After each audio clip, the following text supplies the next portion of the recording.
लक्षवेधी क्रमांक 3. सभापती महोदय,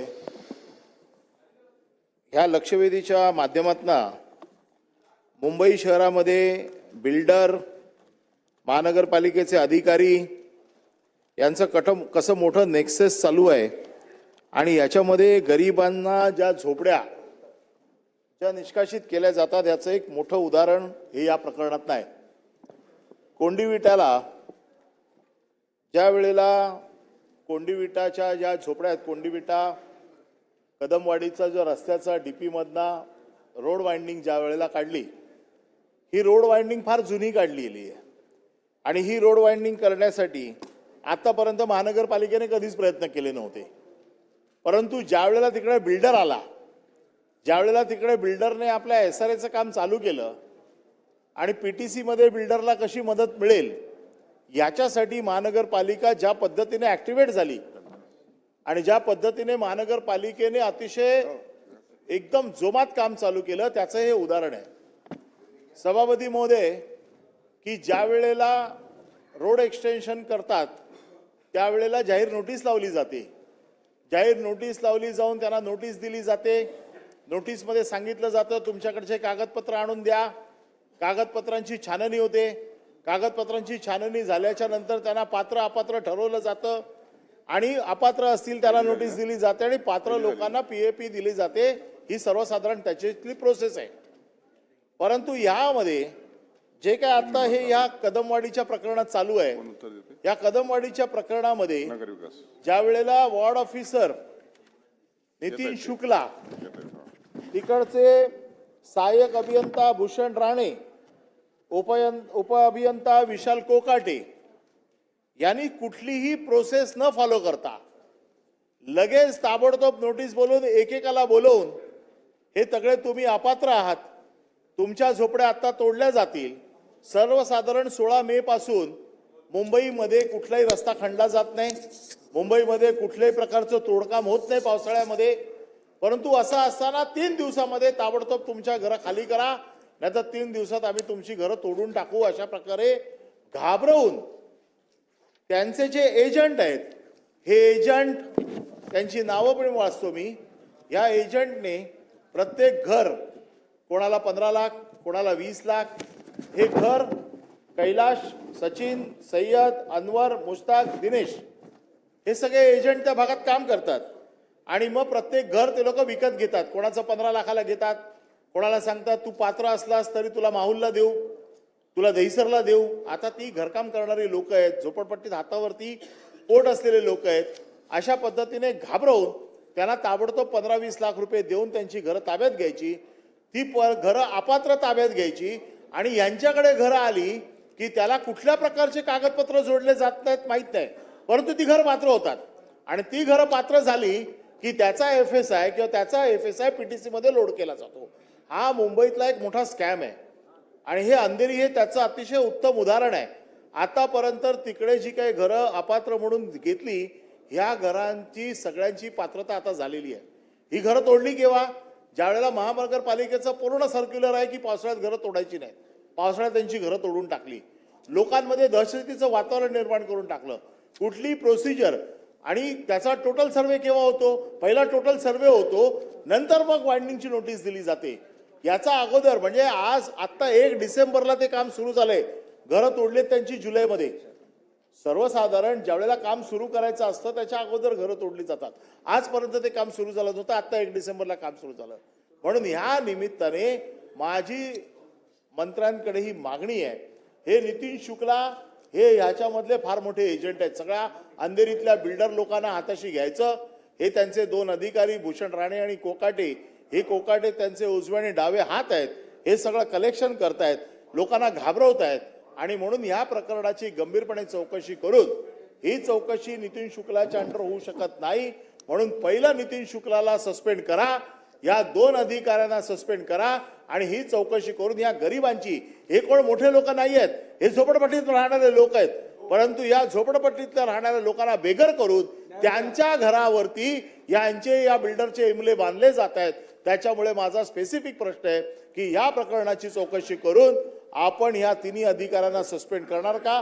किमान नितीन शुक्लांना तरी पहिलं सस्पेंड केलं पाहिजे आणि त्यांची चौकशी एका उच्चस्तरीय अधिकाऱ्याच्या IAS लेवलच्या अधिकाऱ्याच्या खाली होऊन या प्रकरणात जो काही भ्रष्टाचार झालेला आहे, या प्रकरणात सगळं जे काही गैरकारभार झालेला आहे, या प्रकरणाची चौकशी करून या 96 लोकांना आपण झोपडपट्टीधारकांना न्याय देणार का? सभापती महोदय, सन्मान्य सदस्य अनिल परब साहेबांनी जो मुद्दा या ठिकाणी मांडलाय, मरोळ भागातील कोंडीविटा रस्त्याच्या रुंदीकरणाचा जो विषय होता, त्यांनी सांगितलेली वस्तुस्थिती खरी आहे की 1993 सालामध्ये हा रस्ता मंजूर झाला आणि त्याच्यानंतर त्याचं काम 2020 सालामध्ये सुरू झालं, 2020 सालामध्ये सुरू झालं आणि हे काम सुरू होत असताना 144 झोपड्या ह्या बाधित झालेल्या होत्या. त्याच्यामध्ये 68 झोपड्या ह्या मनपाच्या जागेवर होत्या आणि 76 झोपड्या ह्या झोपुप्राच्या जागेवर होत्या. परंतु हे सगळं करत असताना या रस्त्याला लागून सन्मान्य सदस्यांनी जो उल्लेख केला की या रस्त्याला लागून SRAचा एक प्रकल्प त्या ठिकाणी गंगासागर नावानं तिथं उभा राहतोय आणि त्याच्यामध्ये देखील या काही झोपडपट्टीधारकांना न्याय देण्याची भूमिका ही महानगरपालिकेनं देखील घेतलेली होती. कारण 144 बाधित झोपड्या ज्या होत्या त्याच्यामधल्या 50 झोपड्या ज्या आहेत या अपात्र ठरवण्यात आलेल्या होत्या. 33 झोपड्या त्या कुरार पॅटर्नच्या अन्वये पात्र ठरवण्यात आलेल्या होत्या. 33-12च्या नुसार रिहॅब करण्यात आल्या होत्या आणि 34 लोकांना PAP घेण्यासाठी बोलवलेलं होतं, परंतु त्याच्यामध्ये ते सामील झाले नाहीत आणि 34 लोक PAP मध्ये सामील जरी झालेले नसले तरी त्यांची 34 घरं ही अबाधित तशीच ठेवण्यात आलेली आहेत. परंतु सन्मान्य सदस्यांनी जो मुद्दा या ठिकाणी मांडला की ह्या प्रकरणामध्ये 1993 सालामध्ये रस्ता मंजूर झाल्यानंतर 2020 पर्यंत काही होऊ शकलं नाही आणि त्याच्यानंतर ही सगळी कार्यवाही झाली अशी एक शंका सन्मान्य सदस्यांनी या ठिकाणी काढलेली आहे. मी या विभागाचा प्रभारी मंत्री म्हणून आश्वस्त करतो की विभागीय आयुक्तांच्या स्तरावर याची चौकशी केली जाईल.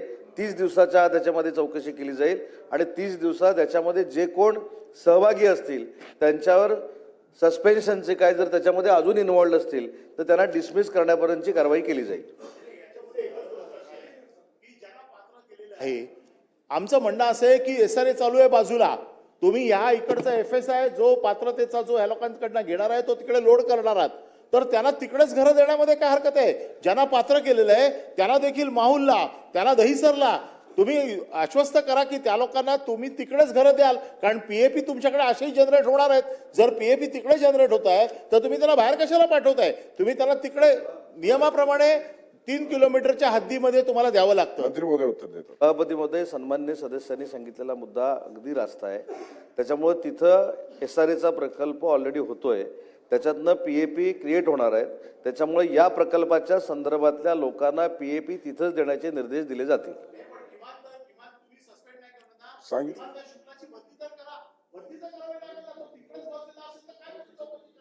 बदली तर करावी लागेल सभापतीमध्ये.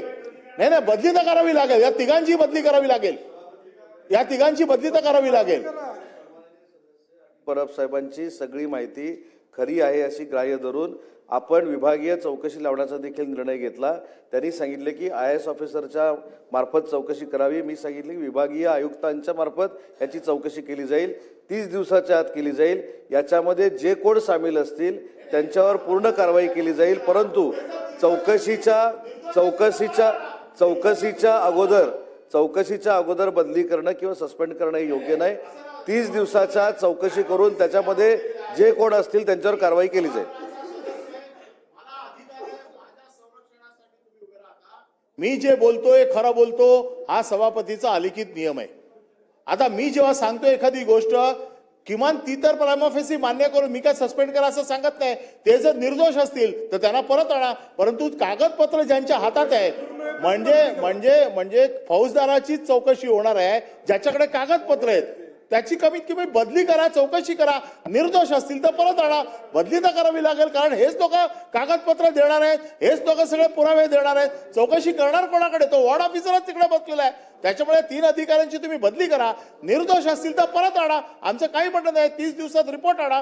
परंतु तोपर्यंत तर बदली करावी लागेल, नाहीतर मग या चौकशीला काही अधिकार राहणार नाही. कारण हे लोक सगळे खोटे रिपोर्ट बनवून IAS ऑफिसरच्या समोर ठेवणार. यांचं ब्रॅकेट एवढं मोठं आहे साहेब, हे सहजासहजी तुटणार नाहीये. जोपर्यंत हे अधिकारी बदलले जात नाहीत तोपर्यंत हे तुम्ही सिंडिकेट तोडू शकत नाही.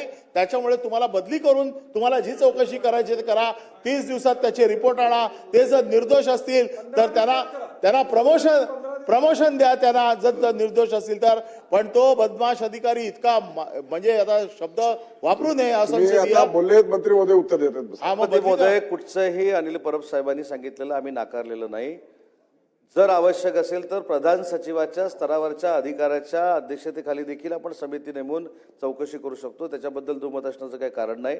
परंतु त्यांनीच सांगितलेली माहिती सगळीच्या सगळी खरी आहे अशी समजूनच आपण चौकशी लावलेली आहे.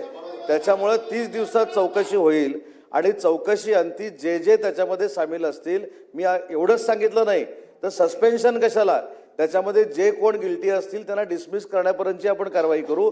परंतु सध्या प्रधान सचिवाच्या एक सदस्य समितीच्या अध्यक्षतेखाली आपण चांगल्या पद्धतीची चौकशी करू.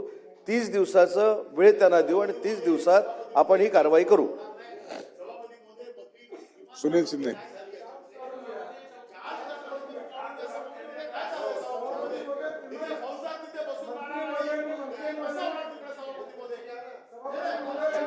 मंत्री महोदयांनी पॉझिटिव्ह तुमचं म्हणणं आम्हाला 100% बंडी पाटील बोला. चौकशी लावताय. सभापती महोदय, मंत्री महोदयांनी पॉझिटिव्ह चौकशी करतो म्हणून सांगितले आणि अगदी 30 दिवसात करतो. आम्ही त्याचं स्वागत करतो. त्याचे निदान त्या पोस्टवरनं बाजूला करा. 30 दिवस तेच कागदपत्र तो अधिकारी देणार असेल तर अर्थ राहणार नाही. मग माझं म्हणणं आहे मंत्री महोदय, 15 दिवसात चौकशी पूर्ण करा. खरं त्या अधिकाऱ्याला बाजूला ठेवून तुम्ही चौकशी केली तर खरी स्थिती तुम्हाला येईल आणि तुम्हालाही वस्तुस्थिती कळेल. तुम्ही जे आज बोललाय त्याला पूरक असं निर्णय होईल. बाजूला आली तर लगेच एक्सपेन्शनला काढला रोड. मंत्री महोदय. 93चा रोड आहे. सभापती महोदय, अनिल परब साहेबांनी, बंटी पाटील साहेबांनी जी वस्तू अनिल परब साहेब खाली बसा. याच्यामध्ये कुठेही आम्ही नकारात्मक भूमिका घेतलेली नाही. कुठच्याही परिस्थितीत मी ते एवढं सांगितलं की प्रधान सचिवाच्या स्तरावर आपण चौकशी करू. पण प्रधान सचिवाच्या स्तरावर चौकशी करत असताना त्याचा हस्तक्षेप कुठेही होणार नाही म्हणून आपण दुसऱ्या डिपार्टमेंटच्या प्रधान सचिवाच्या अध्यक्षतेखाली एक सदस्यीय समिती करतोय. त्याच्यामुळे मला असं वाटतं की त्याच्यामध्ये कुठेही डिस्टर्बन्स त्या छोट्या स्तरावरच्या अधिकाऱ्याचा येणार नाही. मी सांगितलेली वस्तुस्थिती खरी आहे. 30 दिवसामध्ये आपण त्याची चौकशी करू आणि 30 दिवसामध्ये त्याच्यामध्ये जे कोण इन्व्हॉल्ड असतील त्यांच्यावर आपण कारवाई करू. सुनील शिंदे. सन्माननीय अनिल परब यांच्या मुद्द्यावरती आम्ही ठाम आहोत. परंतु मंत्री महोदयांच्या उत्तरामध्ये या सगळ्या योजनेमध्ये 33-12 अंतर्गत काही प्रकरणं आहेत. कारण ते अतिरिक्त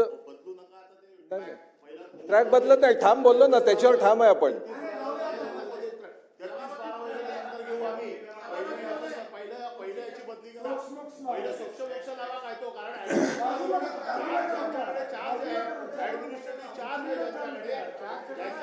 अनिल परब या लक्षवेधी संदर्भात आपण अंतिम काय ते एकदा नाही तर लक्षवेधी राखून ठेवा. आमचं काय म्हणणं नाही. लक्षवेधी राखून ठेवता येणार नाही. ठेवा. आपण बोला. लक्षवेधी राखून ठेवा. आपण बोला ना. आपलं काय म्हणणं आहे ते माझं हेच म्हणणं आहे सभापती महोदय. मंत्री महोदयांचं म्हणणं असं आहे की सुनील एखाद्या शिंदे, खाली बसा आपण. वरिष्ठ अधिकाऱ्यांच्या माध्यमातून आम्ही लावतो. आम्हाला मान्य आहे वरिष्ठ अधिकाऱ्यांच्या.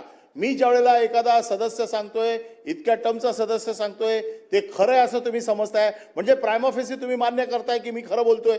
मग मी खरं बोलतोय ते खरं पुरावे येण्यासाठी ज्याच्यावरती मी आरोप करतोय तोच जर तिकडे बसलेला असेल तर तुम्हाला खरे कागद कसे मिळणार. हे सगळे फॅब्रिकेटेड कागद आहेत. ते पुन्हा ज्या वेळेला जातील त्याची चौकशी काय होणार, कागदपत्र बघणार, तपासणार, जबाब घेणार. फौजदारी गुन्हा दाखल करताय का? चला मी म्हणतो बदली नका करू. फौजदारी गुन्हा दाखल करा आणि मग चौकशी करा. माझी त्याला मान्यता आहे. मंत्री महोदय. सभापती महोदय, चौकशी झाल्यानंतर भले फौजदारी गुन्हा दाखल करावा जरी लागत असेल तरी आपण फौजदारी गुन्हा दाखल करू. परंतु मी स्पष्ट शासनाची भूमिका सांगितलेली आहे. कोणालाही पाठीशी घालण्याचा इथं प्रश्न येत नाही. चौकशी मी विभागीय आयुक्तांच्या स्तरावर सांगितली होती, ती प्रधान सचिवांच्या स्तरावर देखील करू असं मी सांगितलं. त्याच्यामुळे कोणालाही पाठीशी घालण्याचा प्रश्न येत नाही. आणि जी व्यक्ती ज्याचा नामोल्लेख या ठिकाणी परब साहेबांनी केलेला आहे तो त्या प्रकरणामध्ये हस्तक्षेप करणार नाही ही देखील दक्षता घेतली जाईल.